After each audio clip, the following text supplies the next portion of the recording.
Good evening again, everybody. I would encourage you to continue with your dinner. If you're not finished yet, there's also dessert and coffee out back, so feel free to help yourself.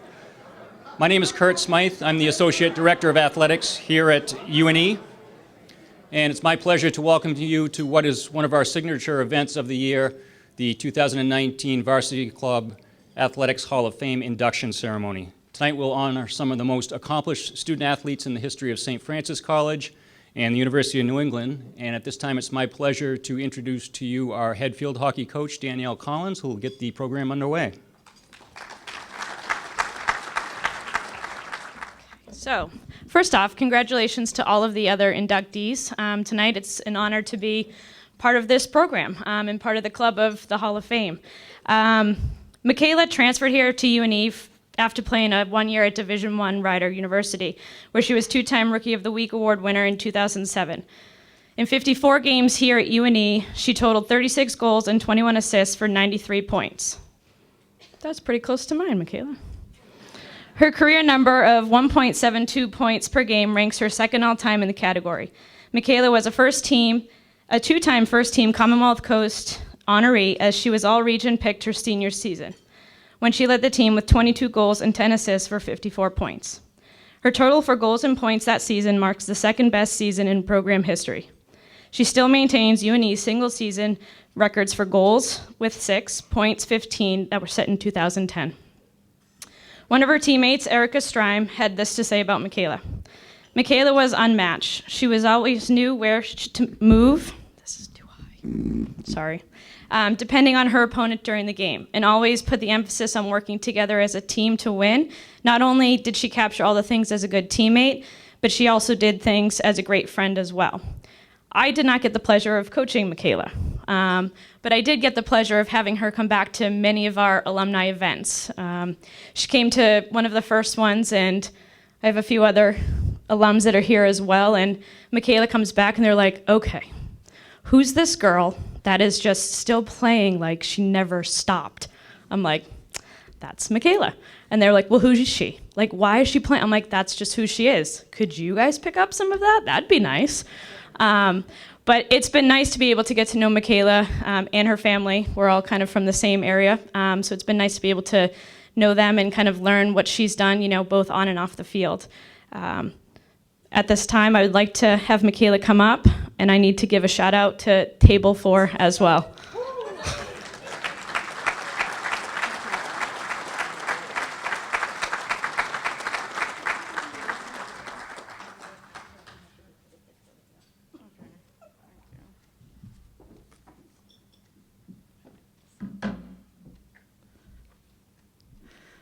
Thank you, Danielle, for the nice introduction. I really appreciate it. I would like to thank everyone on the Hall of Fame committee for choosing me for this recognition. It was a huge honor that truly means a lot to me. I also want to congratulate the other inductees here, especially my teammate, Hannah Tavella. Congratulations. Starting my collegiate field hockey career at Rider University and transferring to UNE was an adjustment, to say the least, but an adjustment that I wouldn't change. I didn't transfer to UNE to play field hockey. To be honest, I almost let the sport go. I transferred to UNE to grow as a person, to get out of the state of New Jersey, sorry for anyone who's from there, and to be back home to the state I love, Maine. The memories I made at UNE for the 3 years I was here were unforgettable. UNE is where I broke out of my shell and truly started to figure out who I was. I can say the main reason for that was the people I met, from the coaches, professors, teammates, and of course my friends. There is so much to say about this college and the relationships grown here, but what is most fitting to me is to thank the people that made this journey so special. I want to start to thank Danielle. I never had the chance to play with you, but thank you for all the support the past couple years. Getting to know you through being an alumni has been truly a lot of fun. I'm looking forward to more years to come. And most importantly, I want to thank Jane Hurt, my coach. Coach came here from England and was here just 1 year, my senior year. I was lucky enough to play on the big blue turf, which was brand new at the time. It was like the greatest thing since sliced bread. We didn't have any of this. She gave me a different view of the game with her coaching style. To work hard and to keep the game simple was her strategy, and it worked. Coach grew our mediocre team to champions in just 1 year.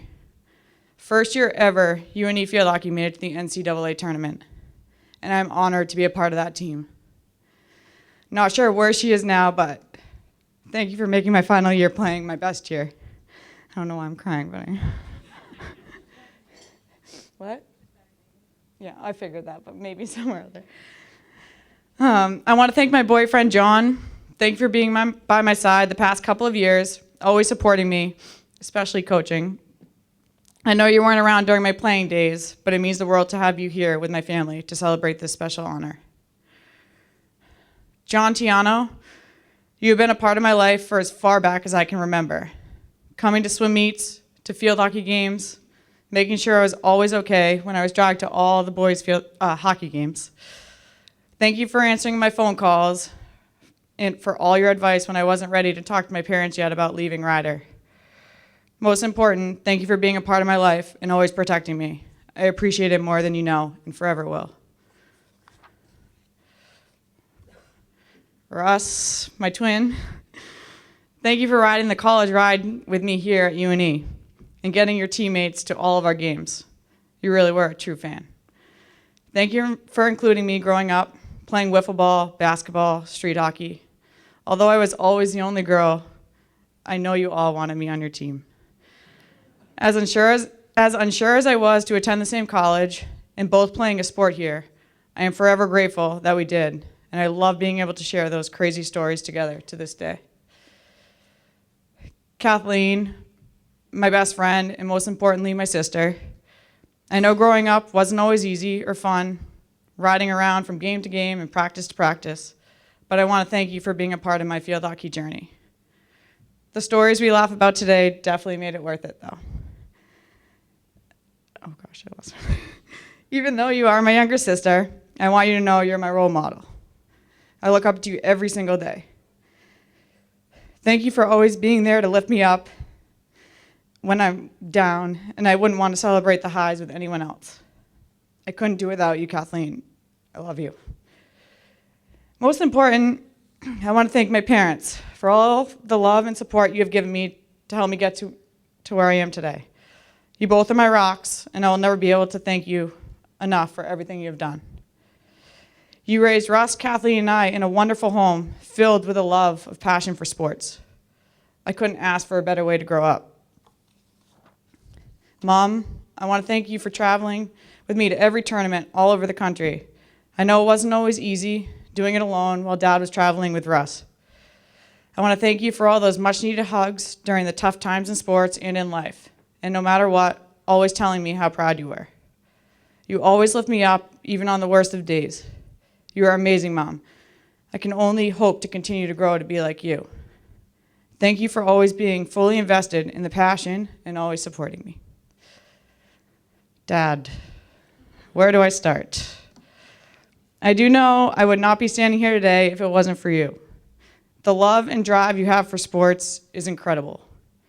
If you hadn't pushed me to try out for club in 8th grade, I would have continued swim and would have never experienced this amazing college or the game of field hockey. One of the best parts of playing this game was watching you fall in love with the sport. Being the female version of you scares me at times, but I know without that competitive drive, I wouldn't be standing here today. Dad, I look up to you more than you know. Thank you for all your help getting me to this spot today. Thank you both for teaching me what it means to work hard, to be passionate, and to give more than you think you can possibly give, and to always be supportive. I'm not done. Lastly, I want to thank my teammates. You made the 3 years that I was here some of the best years of my life. Coaching today, I always tell my players to enjoy every second of playing and being a part of a team, because I promise you're going to miss it. I miss running 300s at practice, I miss preparing for game days, and I miss celebrating those wins. My teammates made this journey complete. Those memories I will always hold on forever. This honor truly means so much to me. This college will always hold a special place in my heart.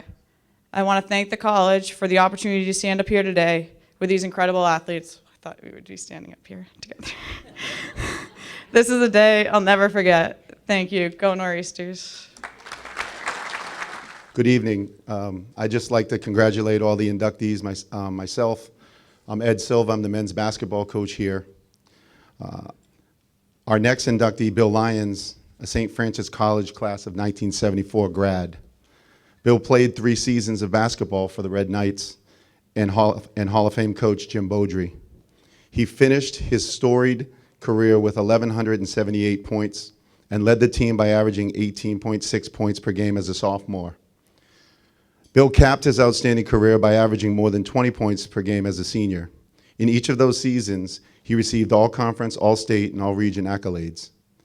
Bill was the second St. Francis player to eclipse the 1,000-point plateau, and his career total stands as the 4th best in Red Knights history. When asked to measure Bill's impact on St. Francis men's basketball program, Coach Beaudry had this to say: Bill's contributions were not measured in points. His major value was his exceptional leadership.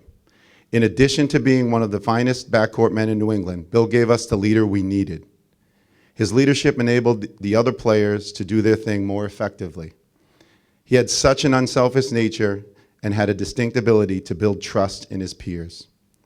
On a personal note, I really look forward to this time of year. It allows me to spend some time with the guys from St. Francis. And it's amazing, how loyal and committed and supportive they all are. And I've only gotten to know Bill for the last 7 years that I've been here, and clearly his performance on the court is Hall of Fame worthy.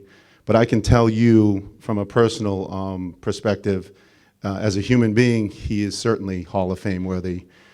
Bill's, I think some of his teammates might sometimes disagree with this, but I find him to be very humble.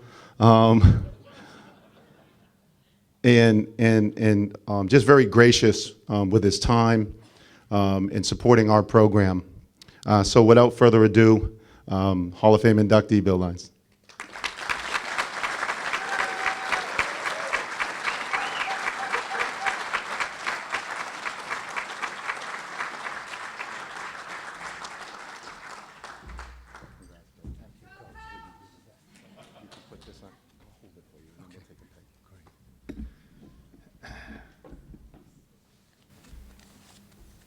Thank you, Coach Silva, for the kind words. And welcome to the Hall of Fame induction ceremony. I want to thank the Hall of Fame committee, Athletic Director Kurt Smith, and all the members of the university staff for making this possible. I came here in 1967. I played 67 and 68. And then I had some financial hardship, so I left and go back to New York, and I transferred there. And then I was in the Army a couple of years as a paratrooper in the 82nd Airborne. And I wasn't doing much after that. And then in 1972, in December, Coach Beaudry called me, and he said, "Would you like to come back?" And I said, "Sure." So he kind of fixed things up, and I came back in January of '73. I didn't play that half year, but I then played my senior year, and it was a really rewarding experience. My wife Maggie is here, and this November we'll be married for 43 years, and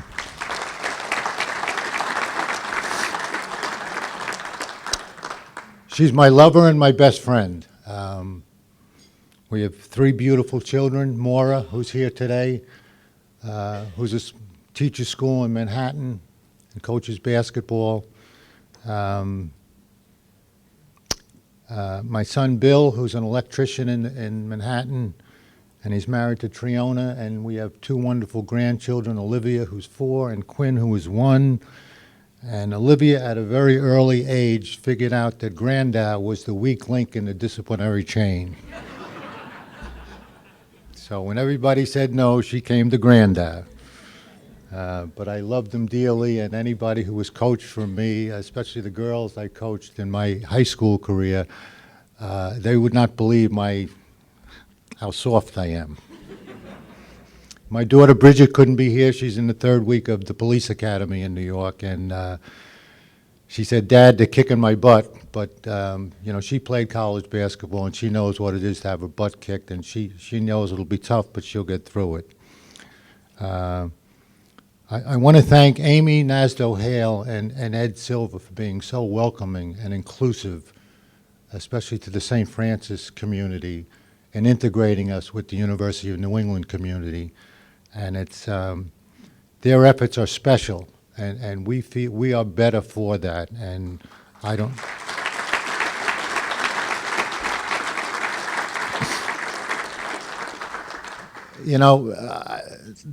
This is Friday, and I had a dear friend call me and say, "Why don't you come up to New England and get a little flavor beforehand?" So I went up to Billy and Linda Tyner's house in Rye, New Hampshire, and we spent a couple of days there. And Billy played basketball for St. Francis, and he's probably the only guy in the room I didn't play with.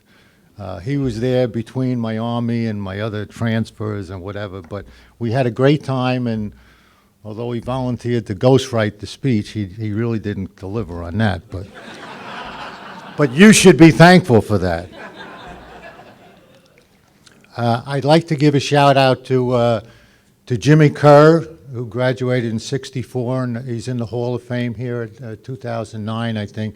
He was our basketball coach in Holy Cross High School in Flushing, and he's the one who got me up here.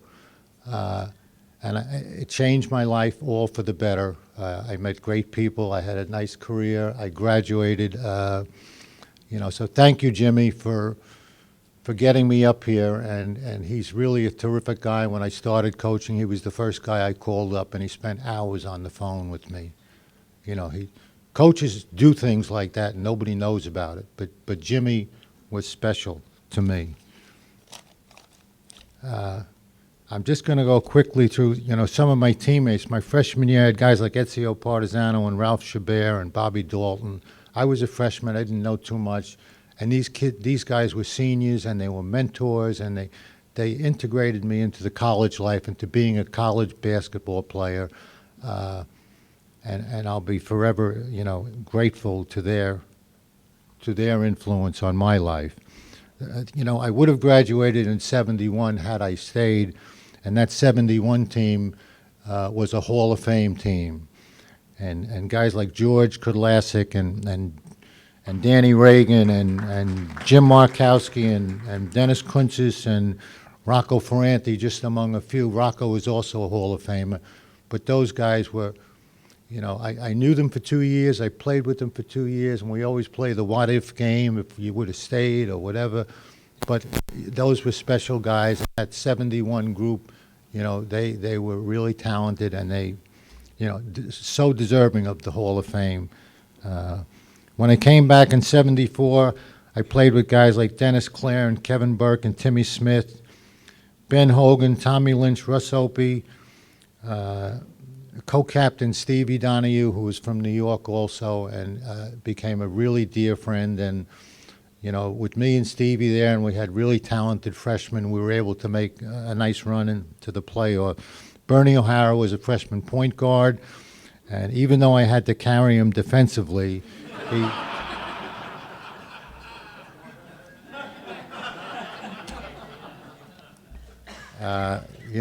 he was a great guy, and so my roommates, Donnie McGilvery, he always he was a challenge at times. I had another great roommate, Dougie Deeren, who passed away a couple of years ago, but randomly I was put with these guys as roommates, and they became best and loyal friends. And we had so much fun, and the bonds are, remain. Mike Hogan, Elliot White, Rick Elliott White, who didn't live with us, but I think he was in our house more than his house. West Kenyon. I mean, I could go on and on. And I want to mention a woman, Mrs. Virginia Nelson, who was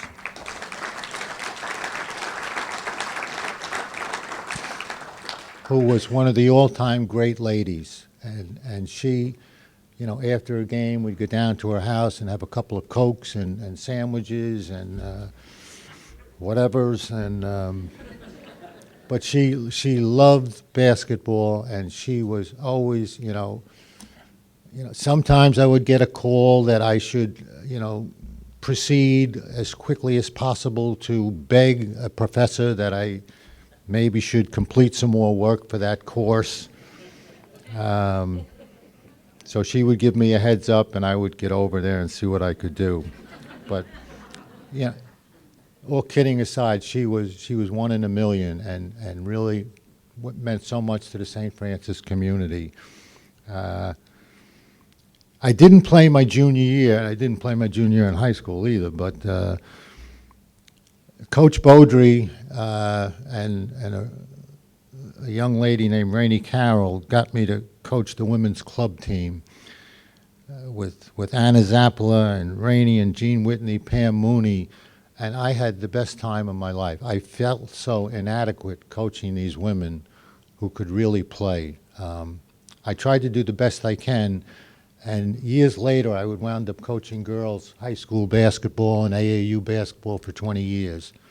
So I guess what I started here really became my life's work. I wound up coaching both of my daughters, and it was an experience that a father, I couldn't ask for more. There were a lot of car rides, a lot of talking about strategy and life, and don't tell me what the girls are doing unless it's really important. I don't want to know. But I wound up coaching women's basketball for about 20 years, and they were some of the most rewarding experiences of my life because they're passionate, and they listen, and they play hard and smart. And I told them intelligence is always a weapon. So that experience was terrific. And I want to thank Elliot and Bernie O'Hara, who really made this night possible, for all the soliciting and badgering and whatever else they did, and the writing, and that made me seem larger than life, but I'm not. But they're special friends who spent a lot of effort on my behalf, and I'll be forever indebted to them because I can't thank them enough. And I guess in closing, I just have to talk about one more guy who was a veteran, a father, a grandfather, a jazz aficionado, an athletic director, a coach. He was a Renaissance man. But to me, he was just coach. He was a mentor, a role model, and now a friend. He coached and he calmed down a real nervous freshman in 1967. In 72, he got me back in school. Because of his efforts, I was able to achieve both athletic and academic success. I know I tested his patience, but he never gave up on me. And that's a lesson I always learned with the teams I coached. It's easy to get rid of a pain in the ass and send them packing. But to keep them on the team and work with them, you may change somebody's life.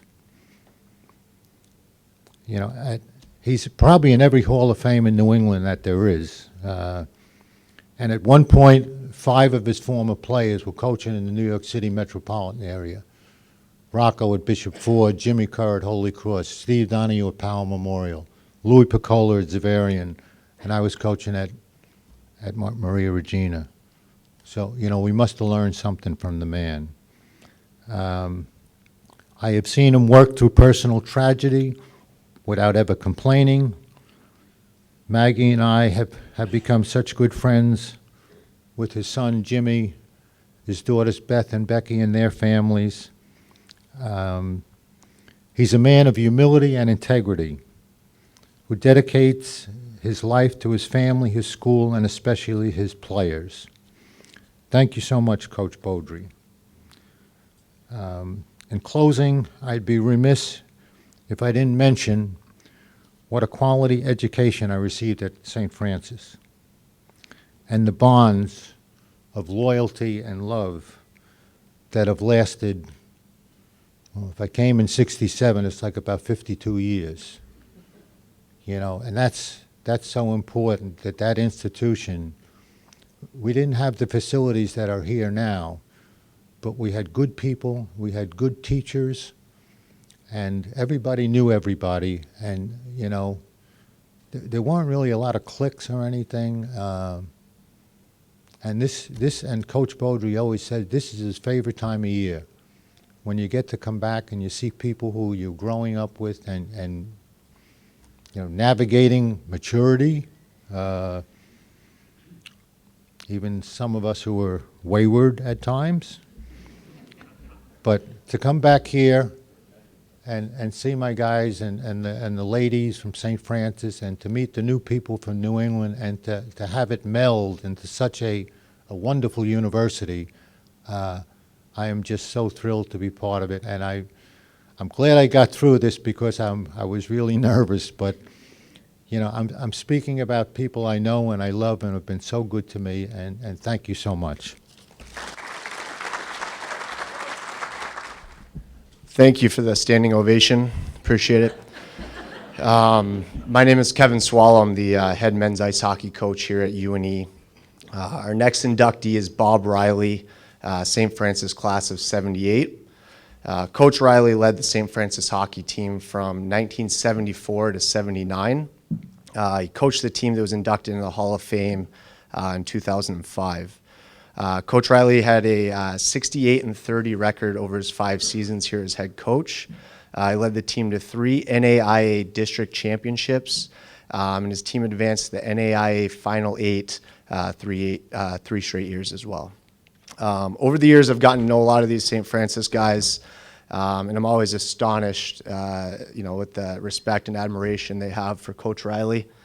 One of his former players, Michael Kovic, had this to say about Bob. Coach Riley saw some potential in me. He made me earn my spot, and he developed my limited abilities to the point where I was a contributor on a NAIA national tournament team 3 years in a row. Bob went on from St. Francis to become a successful high school coach and school administrator. He brought a lot of the same qualities of passion, sense of humor, compassion, and sense of what is right and wrong to the ice and hallways to benefit those students. Today, Bob is an avid supporter of the UNE hockey program and attends almost every home game. At this time, I'd like to invite Bob up to the podium.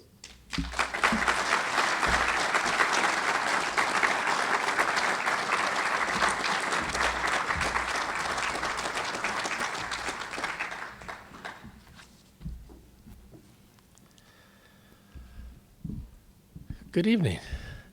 I've got to sort of preface this a little bit tonight to just, I spent the last 18 years as a middle school principal, so if I tell anybody to sit up straight or stop chewing gum, please forgive me for that. It's probably just a habit. You know what that's like, David.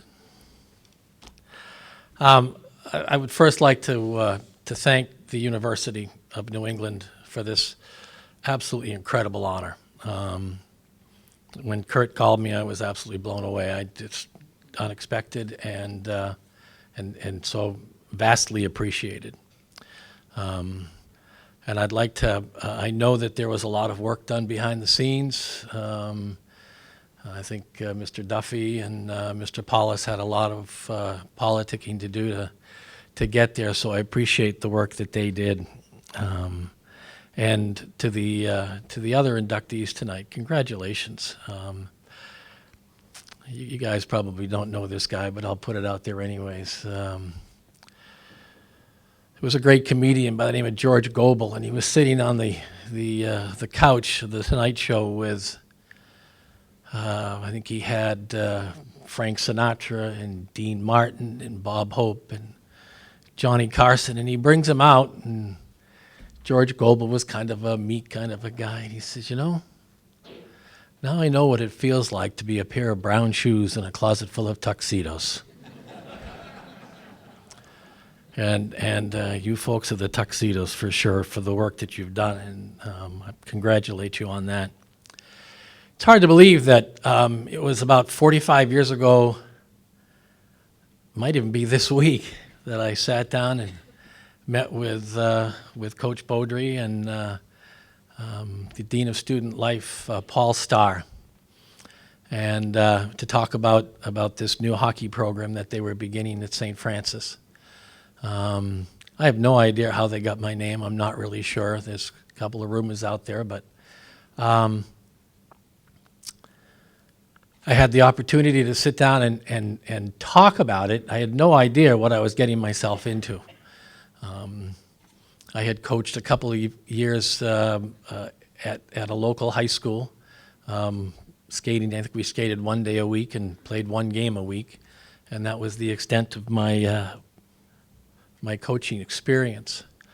And I remember coming into one of the classrooms into Cary Hall with, I don't know, there might have been 25 or 30 guys in the room, all anxious and excited to play. There were some guys who were seniors who were just raring to get back out and continue what they had begun the years before, and there was a whole bunch of freshmen who were coming up and you know, just excited about this great new program that they had heard about. Little did I know that one particular meeting would turn into something like all of this 40 years later. It's absolutely mind-boggling to think of the way that this university has grown, to think of the way that the athletic program has grown. I think about 3 or 4 years into the program, we had saved up enough green stamps to get a universal gym. That was the big deal back then. I don't know if you guys remember that or not. You guys hung your book bags or your jackets on it. I don't think I ever saw you ever using it.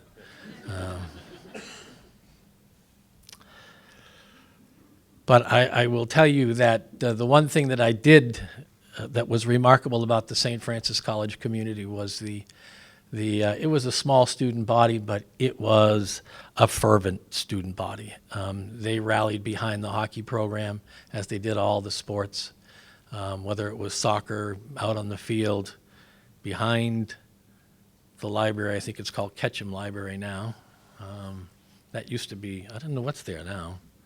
Probably not a soccer field. Yeah. I just remember that one side was about 4 feet higher than the other side. Right, Charlie? Yeah, something like that. That was the one, and of course the wind was coming from someplace. So, but that group of guys that we met in the room, we sat down and decided that we would make the best of what we had, and we did. The first year, we started out with going towards the Christmas break. Our first game actually was at the Everett Ice Arena in Concord against Nathaniel Hawthorne College. We lost 8-4. I don't know how I can remember that, but I can't remember what to get at the grocery store. But and it was the first step. It was the beginning. We played a couple of more games. That part I forget. But I do know that the last game before the break, we played New Hampshire College. And the most vivid image that I have in my head is at the Biddeford Ice Arena. Benches are here. Down at the far end was Richie Hurley beating some kid with his shoulder pads. But we won the game. We got our first win, and that was the start of it. I do remember one other game. We went down to play Curry College down at the Four Seasons Arena in Walpole, one of the original rinks down there. And we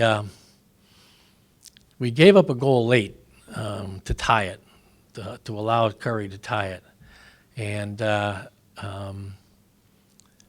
I think we lost that game in overtime. But that was the last game in the 5 years that we were there that we lost in overtime. We never, ever, I don't know what it was about the guys, but they never would give up. I mean, they just, if we got to overtime, we were gold. We just, we didn't worry about it. We knew we were going to win that game. Somebody was going to score the goal. Somebody was going to do something. And it might be Chick, it might be Hurls, it might be Beaker. Could have been TJ, it could have been David, Murph. I could throw out a couple of other. We had some nicknames for our team which were pretty special. Some of the ones that I can actually say here. We had a kid by the name of Guif. I don't even know what a Guif is. But that's what he was. We had Valdez. How'd that happen? Yeah, I don't know. It was before the Valdez. I don't know. Bruggy, we had Chief. And Lord knows how this one came up. Snack Bar? I got no idea. But that's what we called him. It was something. Billy, I'm surprised. Where'd you go, Billy? I'm surprised you didn't mention the bus. The 1949 Greyhound bus. The one that you may have.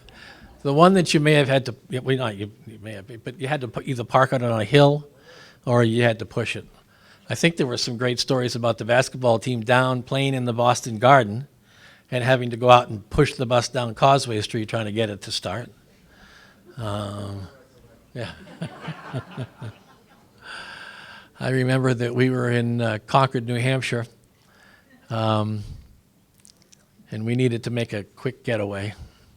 Darn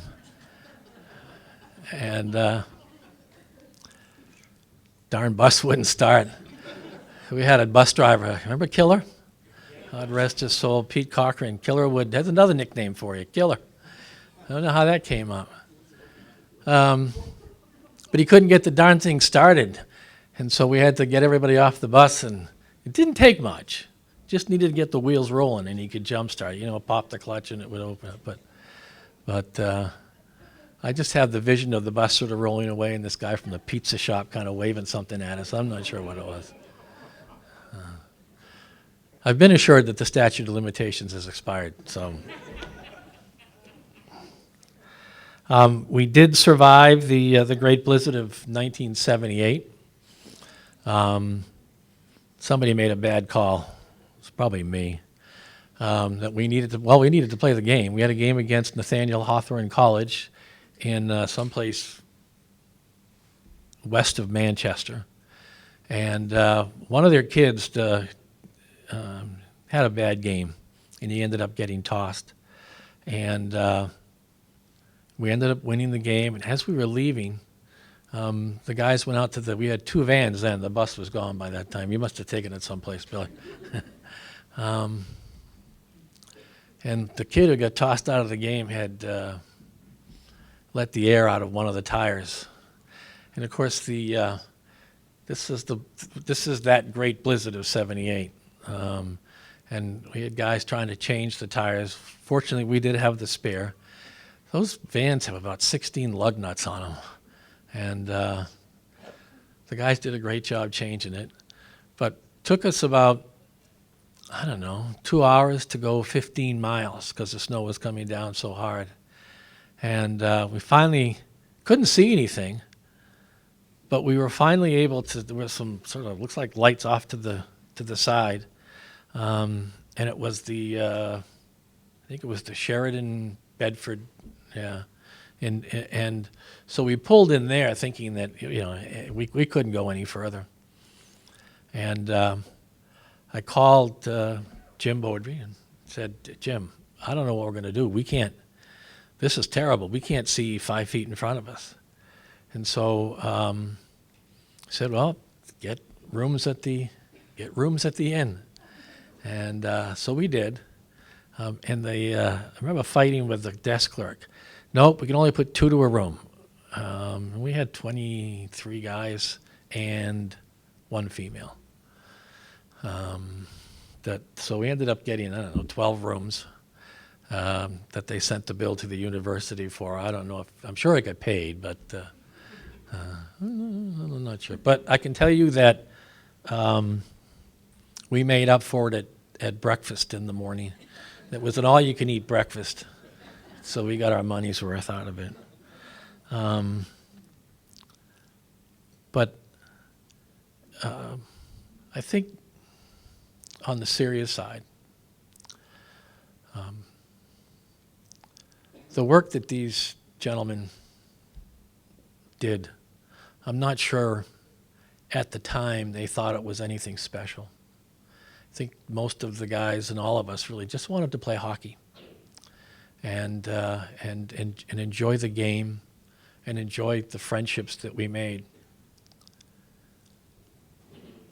But they, over the course of years, kept sort of the fire of St. Francis hockey alive. They just wouldn't let it be extinguished. Every opportunity that they had, that we had to gather, we did. Whenever anybody needed support, they were there for each other. And then when the university, when I think it was President Rippich made the decision to bring the game of ice hockey back to the university, and to play at the Biddeford Ice Arena to begin with, which was kind of special. It brought these guys together again with once again with a singular purpose. And having been associated with these people, because Lord knows, in all honesty, probably worse than a pair of brown shoes in that closet full of tuxedos. The work that each and every one of you have done to keep the traditions of the program alive and to allow the student athletes now to create and generate their own traditions only enhances the work that and the traditions that you guys developed back in those days. Kevin has done just an incredible job with developing a program here. I'm hopeful that one day we'll see one of the members of the women's hockey team up here accepting induction into the Hall of Fame, sooner rather than later, because there are some tremendous kids involved in that program.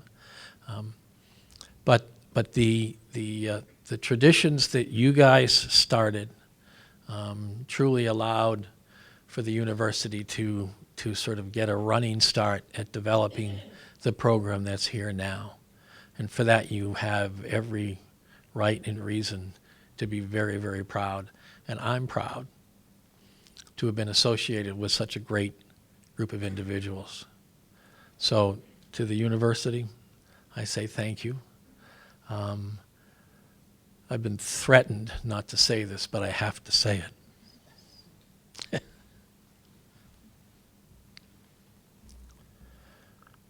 But I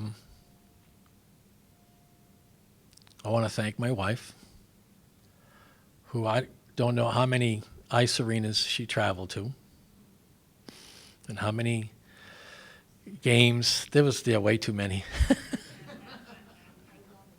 Yeah.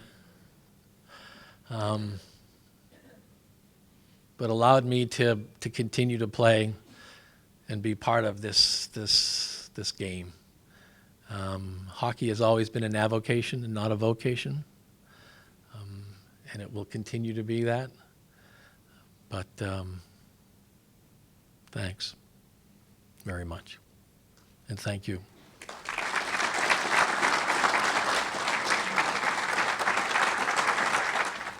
Good evening and congratulations to all the inductees. My name is Sue Estabrook and I'm the head women's lacrosse coach here at the University of New England. And I had the pleasure of coaching our next inductee, Hannah Tavella, class of 214. A native of Putnam Valley, New York, she starred in both field hockey and lacrosse during her time at UNE. With the field hockey program, she played in 86 games and finished with 34 goals and added 30 assists, which included 13 during the 2013 season that remains as the school's single-season record. Hannah was a 3-time first-team all-conference pick and collected 3 major awards from the Commonwealth Coast Conference: 210 Rookie of the Year, 211 Defensive Player of the Year, and 213 Scholar Athlete of the Year. She and fellow inductee Michaela Franny each played an instrumental role in bringing UNE its first conference title in field hockey. On the lacrosse field, Hannah played in 67 contests and ended her brilliant career with 231 goals and 280 points, both which still stand the school career records. She was an all-conference honoree in each 4 of her seasons, 3 first-team selections. Hannah still holds the top 3 season goals per game marks in the program history. During her sophomore season, she helped lead the team to 12 victories, which is tied for the program's single mark. I can't take credit for finding Hannah. I remember Joan Howard busting in my office over when we were at the campus center and saying, "I have this prospect. She's really tiny, but she's really good." And she wasn't kidding. Hannah is one of the most talented players I have ever had the honor coaching. I can't even remember playing with or coaching someone who could score the way Hannah did. If she had the ball in a position to score, it was in the back of the net 9 of 10 times. When Gina Newsom arrived her sophomore year, the two instantly clicked on and off the field. They were a dynamic duo, referring to themselves as Thing 1 and Thing 2. I wasn't always sure how the ball leaving Gina's stick always got into Hannah's, but it did. Hannah shined most when the game was on the line. She played the best under pressure, and a tie game brought Hannah to a new level. She excelled in those moments, and in those moments, she was the player I wanted with the ball. Hannah, when I think of your time here, the things that pop in my head are the season of the Furs and Turf, how much you love early mornings and hidden fitness, spring break, Chinese food, your lazy but talented t-shirt, and beating Franklin Pierce. Hannah, it has been a privilege to coach you, and you are certainly deserving of this award today. At this time, I'd like to present Hannah Tavella.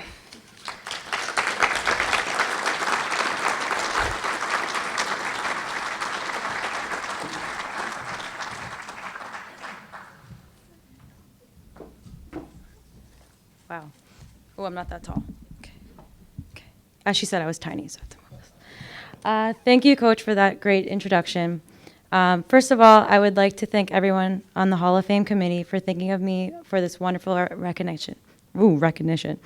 It is certainly one of the most meaningful and personal honors I've ever received, and I am really proud and flattered to be standing here in front of you today.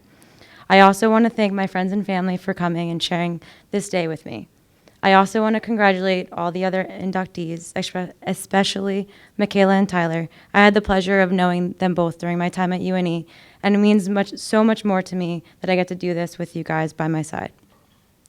When first coming to UNE, I had no idea what to expect. The only things I knew is that I wanted to play field hockey and lacrosse. I had no idea that stepping onto the big blue turf as a freshman, that it would bring me the best experiences of my life and shape me into the person I am today. Being elected into any Hall of Fame is an honor, but it means so much more that it is here at UNE. I know that I have done some impressive things in my athletic career, scored a lot of goals, won a lot of games, set a few records, and won a few championships. But I also received a first-class education that prepared me for the second proudest moment of my life, passing the bar exam. I know as I stand here today that neither this honor or the honor of serving as a practicing attorney would have been possible if it wasn't for the lessons learned and the values imparted to me by the UNE community of professors, administrators, students, and athletes. And that is the key here at UNE. We honor the practice and the concept of the student athlete in that order. What I was taught on the field by the coaches, my teammates, and the competition, the discipline, the balance, perspective, and the commitment was all being done in the service of our lives, knowing that in the service of our lives, our growth as people, knowing that athletic ends while life goes on. There are also a few thank yous that I'd like to give before I sit down. First, to my coaches. I had a lot of them. So I had Sue Estabrook, Jane Hurt, Danielle Ryder, and Danielle Collins. Thank you for entrusting me to lead both teams, trusting me to make decisions on the field, and trusting me to, and giving me the confidence to be a college athlete. All of you guys never gave me any doubt as to why I was on the field for you. But most of all, thank you for giving me the opportunity to play the sports that I love. I would also like to thank my teammates as well. Some of them are here: Michaela, Beth, Jackie, Des, and Gina. I know this might sound cliche, but I would have none of this if it wasn't for them. It's the friendships with you guys, my teammates, that I still have today that I cherish the most out of my time as a student athlete. I do also have to thank my roommate for all 4 years at UNE, Kirsten Gamache. I mostly have to thank her because she's here and I can't lie to her later. But thank you for putting up with me every day. Some of you guys know that that's a tough job to do, but you came out the other side pretty well, so thank you. Lastly, and most importantly, I'd like to thank my parents. Thank you for sitting out in the cold, rain, and sometimes snow to watch me play. Thank you for encouraging me to always do my best no matter what, win or lose. But also thank you, Mom, for telling me that you saw every single goal that I've ever scored, whether you were sitting in the stands reading a book or 5 hours away sitting at home. But mainly, thank you guys for everything that you have done for me and continue to do to this day. Both of you have never let me doubt for a second that I couldn't do whatever I wanted to do or be whoever I wanted to be. You have been there for me at my lowest and have celebrated me at my highest. I would not truly have any, sorry, I'm a little flustered. But I would truly not have accomplished any of this if it wasn't for your unconditional love and support, and I can never thank you guys enough for that. Thank you, guys. I also wish, before I start to talk, to congratulate all this year's inductees into UNE's Hall of Fame and all of the past inductees that are here with us tonight. My name's Charlie Birch, men's lacrosse coach here at University of New England. Our final inductee of the evening tonight is Tyler Thomas, class of 2013. When Tyler ended his 4-year career with the lacrosse program, he was the career leader in every scoring category except goals per game. The guy that holds that record is here tonight as well, Sean Melnick, our first inductee a number of years ago. Over 73 games, he totaled 232 points on 137 goals and 95 assists. Today, he ranks second all-time in goals and third in points. His first season of 40 goals and 25 assists was good for the 2010 CCC Rookie of the Year honor, as well as honorable mention all-conference recognition. Tyler was also honorable mention again in 2011 and earned first-team recognition as a senior. Thanks in large part to his skill and leadership, the men's lacrosse program increased its win total from 6 victories in his first season to a 14-win season when he was a senior. Tyler also helped the program to its first playoff win in 2013 when the team won the ECAC New England Championship. I have a few other memories of Tyler over his time here that I'd like to share. Tyler was a 2-time captain of a team that went 24-15 in his last 2 years after the team having gone 14-21 in his freshman and sophomore years. Going into his senior year, Tyler underwent a physical transformation that summer when he set his mind to it and went and lost 25 pounds and reported that fall in the best condition of his life. Not only as a scorer, as an attackman is in our game, but Tyler became a relentless rider, causing 12 turnovers, which is a very high number for an attackman, and picked up 44 ground balls his senior year, again, a very high number for a guy that plays attack. He led a team of overachievers. In 10 of our wins that spring that were decided by 4 goals or less, we won 6 one-goal games. knocking off Colby for our first ever win against the NESCAC team, and beating Endicott for the first time in 20 years. I've had a number of very good captains and leaders over my many years as a head coach in two sports, but Tyler Thomas was probably one of the very best I've ever coached, as a leader and as a captain. I would now like to ask Tyler to come forward to accept his induction.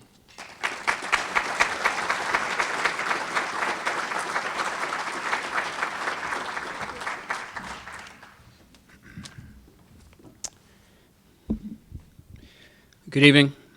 It's quite an honor to be here with all of you tonight. I'd like to take this opportunity, follow up on what Hannah said, and congratulate tonight's other inductees. I was fortunate enough to attend UNE with Michaela and Hannah, and their spots in the UNE Hall of Fame are well-deserved. I'd like to start by thanking the University of New England for probably the best 5 years the Thomas family has ever experienced. It has been remarkable to see the changes that have taken place here since my older brother Dylan walked onto campus as a freshman, or rather a first year in the fall of 2008. Sorry about that slip up, Kurt. I'd especially like to thank the UNE Athletics Department for investing and following through on its commitment to athletes here at UNE. It started with the Big Blue Turf and was followed shortly by the Alfond Forum, and now UNE is yielding a football team. It's truly remarkable. I have a lot of individuals to thank tonight. Please forgive me if I miss anyone. It's by no means intentional. First off, to my coaches, John Hunt, I'd like to thank you for recruiting my brother Dylan to come play lacrosse for you here at UNE. It's funny, a lot of senior attackmen and middies got hit in the head with a lacrosse ball Dylan's freshman year. They had to learn the hard way that just because Dylan wasn't looking at you, it didn't mean that he didn't know you were open and he'd be throwing you a no-look pass. A lot of senior defensemen also got tangled up and tripped into the cage when they tried to cover Dylan at X during practice. Suffice to say that Dylan wasn't the favorite freshman from the senior class and wasn't always the first guy to get called on for parties. And I want to thank Coach Hunt for supporting him in that first year, and also his classmates that were in the class of 2012 who stood by him. I'd like to also thank Coach Hunt for giving my brother and I quite a bit of freedom when it came to the offense. The trust that he gave to such young players was truly humbling.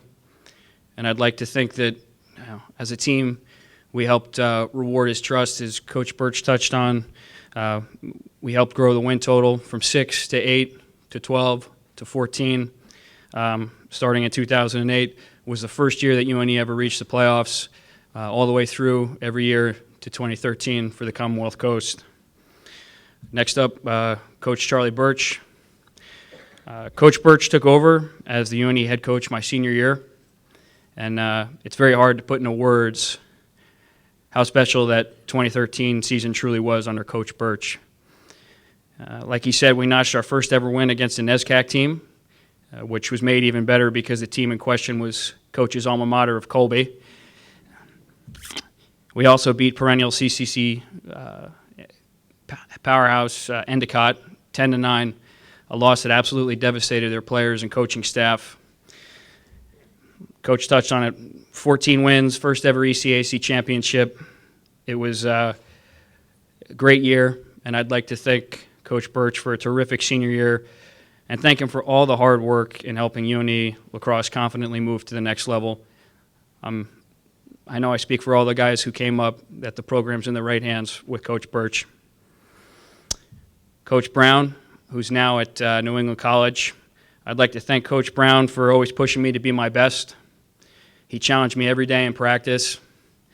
He got after me when it was necessary, but also complimented me when I executed. I'd like to thank him for all his support during my 4 years at UNE, and then helping me grow even more as a person and individual by offering me an opportunity of a lifetime to serve as graduate assistant at New England College and be thrust into a pretty intense leadership role under him with the men's lacrosse team there. At only 22 years old, the fact that he had that confidence in me was something that I'll never forget for the rest of my life. So I wish him nothing but the best at NEC. I'd also like to thank Coach Chris Richards, who's way back at table 17. Coach was only there for my senior year, but we had a lot of laughs, and he brought an element to the program that we hadn't had in a while. So I'd like to thank you for being here tonight, Coach. I'd also like to mention Sean Melnick and Tim Pine from the class of 2002 who are here today, like Coach alluded to. Sean is the first member of the UNE lacrosse team that was inducted into the Hall of Fame. I would go on to break some of Sean's records. And, the fact that Sean was there when I broke his goals record, that was something that I never forgot. It was one of the classiest things I've seen in the last 5 years. The fact that you're here tonight, along with you, Tim, that just speaks volumes to the brotherhood that Coach Hunt, Coach Birch, Coach Brown, Coach Richards have all worked to build and instill here at this university. It just shows that, we're always going to be connected by a special bond. So thank you both for being here tonight. To my teammates, the bonds we forged together during pre-dawn conditioning sessions, team meals in the mess hall, those ridiculously cold practices in February, the wins, the heartbreaking losses, those bonds are for life. A few people I'd like to name and thank: George Jenkins, Billy Davis, Mike Woods, Nate Porter, Mike Panach, Whitey, Nick Cusick, Chuck Dowd, Timmy Margiotta, Mac, Daddy Garbs, Malin, Bottles, Diaz, Fat, Nick Gross, Dussel, Haas, Klutz, Dan O'Gorman, Sam Coburn. You guys are the best, and I'll cherish all the memories for my life. To my parents, Mom and Dad, your love and support for me during my time here at UNE were tremendous. I wouldn't be standing here tonight accepting this award if it weren't for both of you. I loved seeing you every weekend from February to May, as well as the midweek games throughout New England. You were always there for every game for 4 years, including those Tuesday night home games in Biddeford, where you drove up and back and forth the same night, 4 hours each way, just to see me play. Thank you so very, very much. I love you both. Sorry. To my older brother, Dylan,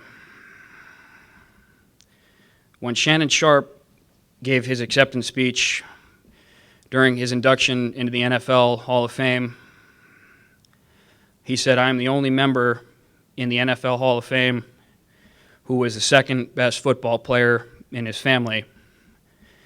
And today, I feel just like Shannon Sharp. I followed my brother Dylan to UNE because I knew I could never find a better attackman to partner with. I would not be standing here tonight on so many levels if it wasn't for my big brother, Dylan Thomas. He broke the UNE all-time assist record and the all-time career points record playing alongside me. During my senior year, I broke Dylan's records as well as the all-time goals record. I could never have achieved these milestones if I didn't have Dylan breaking down the opposing defenses for the first 3 years of my UNE lacrosse career. That's why I had to lose all that weight that Coach Birch mentioned for my senior year, because Dylan created absolute chaos for defenders, which would leave me and lots of my teammates wide open for an easy goal. Our records have now been broken, and that's okay, because it's a sign that the program is getting better and moving up. But there's one record I'm confident will stand for a long time: 398. That's a number of points we combined for as a family during our time at UNE. It's my favorite record of all. Dylan, from the time I was 8 years old playing with you in the backyard, your talent and example made me work harder and constantly pushed me to become the best lacrosse player I could be. You assisted my first ever career goal as a college player and continue to assist me in life. I'm so proud to be your brother. In closing, I'd like to request that the UNE Hall of Fame Selections Committee take a long, hard look at the impactful role my brother played in transforming the UNE men's lacrosse team. It all started with number 29, in my opinion, Yonkers police officer and my big brother, Dylan Thomas. I'd like to thank the University of New England again. This is an honor that I will treasure forever. Thank you very much. Good evening. My name is Heather Davis, and I'm the Director of Athletics here at UNE.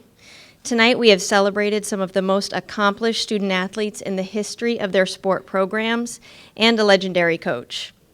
On behalf of the University of New England Board of Trustees, it is my honor to officially induct Michaela Franey, class of 2011, Bill Lyons, St. Francis College class of 1974, Bob Riley, St. Francis College class of 1978, Hannah Tavella, class of 2014, and Tyler Thomas, class of 2013, into the UNE Varsity Club Athletics Hall of Fame.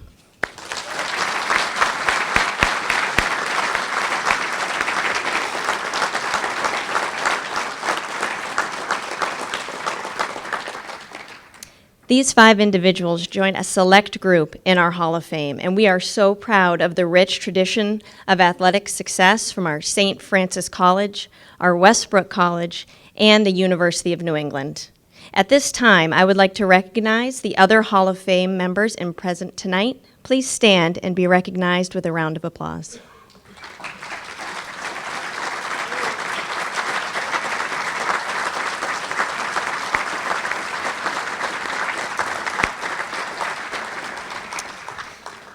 Before concluding tonight's ceremony, I would like to take a moment to share some of the accomplishments from the past year. It was one of the most successful years in our history, with 4 different teams winning Commonwealth Coast Conference championships. The fall saw our women's cross-country team win its 7th consecutive conference title, while the men's cross-country won its first ever conference title. Both teams were led by UNE Hall of Famer head coach Ron Willett. Our women's soccer team capped our strong fall, winning its first title since 2000. This past winter, our men's ice hockey team had a very impressive run to earn the team's first ever Commonwealth Coast title and its 2nd consecutive bid to the NCAA tournament, where it advanced to the national quarterfinals.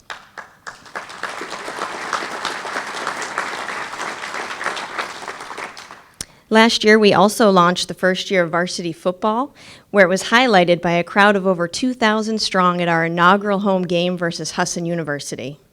But it's not just our athletics achievements that are truly noteworthy. Our student athletes continue to excel in the classroom. For example, the 4 championship teams from last year are also some of our highest achieving academic teams in our department.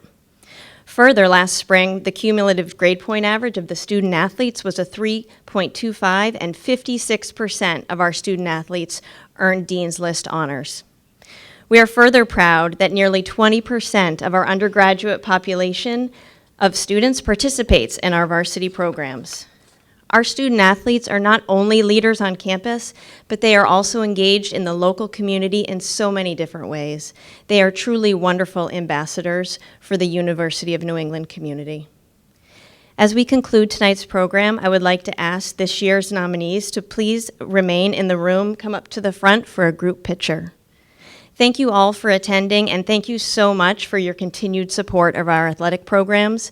I sincerely hope you enjoy the rest of the alumni programming throughout the weekend. Thank you and good night.